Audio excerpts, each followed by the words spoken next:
Karma is not a punishment, it's just the universe showing you where you're putting your attention. That's the subject for today's episode of Heart Jar Moments. I'm Gina D, the founder of Healing Heart TV, and this is a series where I share some life experiences, some information, some tools, things that I've learned that have helped me in my life, and I do it in order to inspire you, plant a seed in you, or remind you of something that you already know and you just needed a little reminder of. So have a seat and we'll talk about karma when I come back.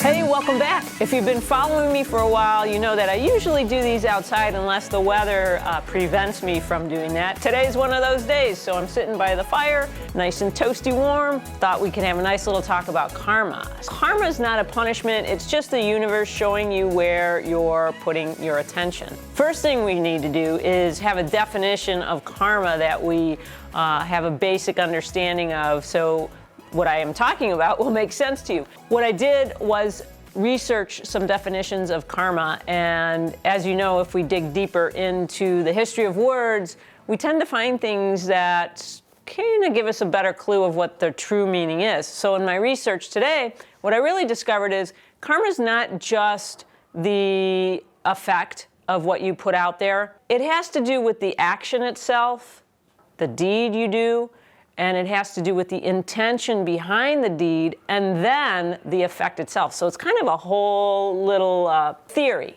okay?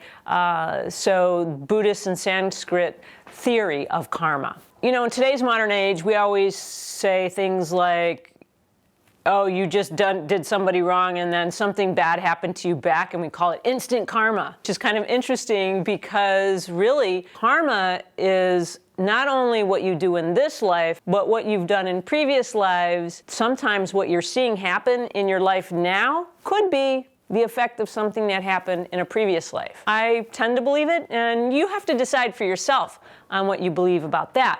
But what I can tell you that I find to be true is if we look at what I had said earlier about the universe just showing you where you're putting your attention, and I'd like to add in, where are you putting your intention behind what you're paying attention to? So if you're wanting to cultivate more compassion and more love in your life, you have to really dig into why do you want to do that? Are you doing it from a place of selfishness, where you're just looking to get attention and to be getting a pat on the shoulder for doing good deeds? Because if you are, that's not truly the intention of love, the intention of compassion, because that truly comes from selflessness and us wanting to give love and attention to others because we don't want to see them suffer. And quite frankly, that's one of the reasons why I do these videos and why I'm going down the path I'm going down, because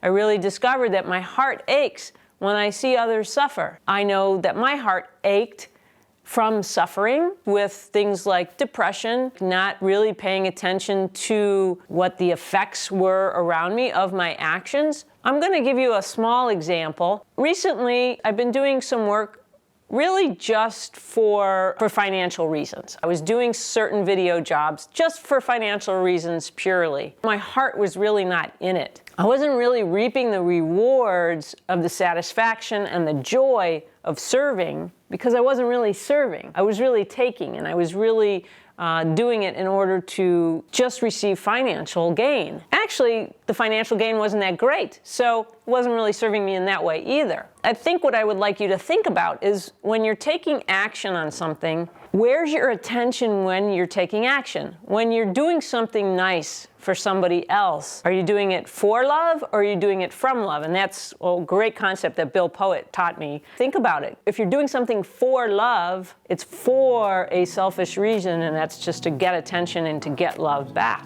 But if you're doing it from love and from your heart and from this space, now you're setting karma in motion to return love back to you in a way that you can't even imagine. Sit with that for a while, see how it feels. I'm trying some new things in these episodes. I'd appreciate your feedback, not for me, and I'm not doing it for love because I need your attention and your love. I'm doing it because I want to see for you how it's hitting you, how it's affecting you in your life. And that's really, truly where I'm coming from. I don't do these for financial gain. I do these from my heart.